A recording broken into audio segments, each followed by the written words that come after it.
Replacing an established superhero, be it Thor or Spider-Man, is difficult, but some Marvel characters handle the task better than others.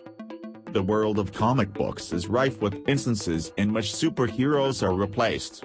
In the Marvel Universe, almost every major hero has been sidelined at one point or another through death, disillusionment, or desertion, and has had another character take up their costumed identity in their stead.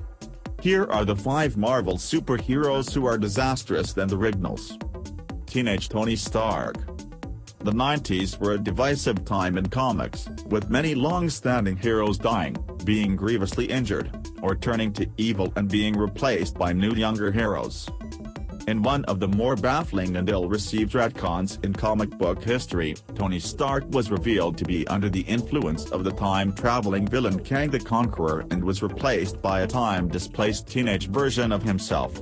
To say that this alienated longtime fans of the character, and made little sense in continuity, would be an understatement, and the entire concept was abandoned quickly. Thunderstrike. The 90s. Yet another attempt to remake a traditional superhero into a new and extreme version to suit the sensibilities of the time. Thunderstrike was supposed to be Thor's hip and edgy 90s replacement. Unfortunately, this train wreck of an idea came across as stilted, formulaic, lame, and hackneyed.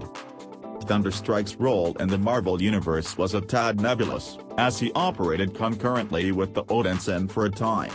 Moreover, the only thing that seemed to differentiate him from Thor was his appearance, as his morals and methods of operating were also similar.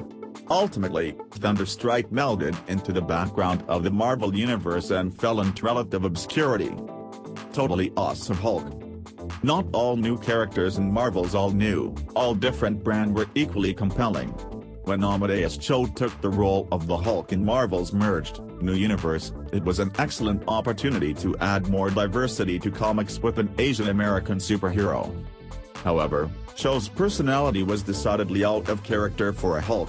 Maintaining his composure and intelligence while in his green-skinned form, this totally awesome Hulk lacked the rage and anger fans have come to expect from their green-skinned Goliath.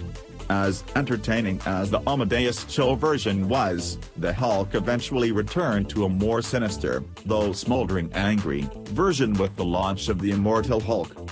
Joseph. The X-Men have always had a convoluted mess of continuity, which got incrementally more confusing when Joseph joined the team. With his white hair and mastery over all things magnetic, the X-Men believed him to somehow be related to, or in actuality be Magneto. Eventually, he was revealed to be a clone of the Master of Magnetism.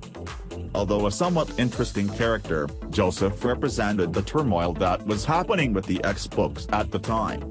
Originally intended to be an amnesiac Magneto, changes in writers and editorial decisions threw the readers a curveball that some are still scratching their heads about. The Clone Saga. The golden standard of superhero stand-in screw-ups, the Clone Saga reintroduced Ben Reilly, the Jackal's 1970s clone, to the Marvel Universe. Although an interesting character in his own right, the push to replace Peter Parker's Spider-Man with Ben Reilly's as a true Spider-Man after 30 years of continuity was ill-received by fans, to say the least.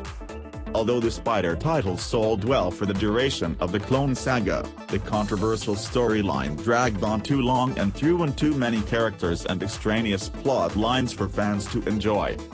What are your thoughts? Let me know in comment section.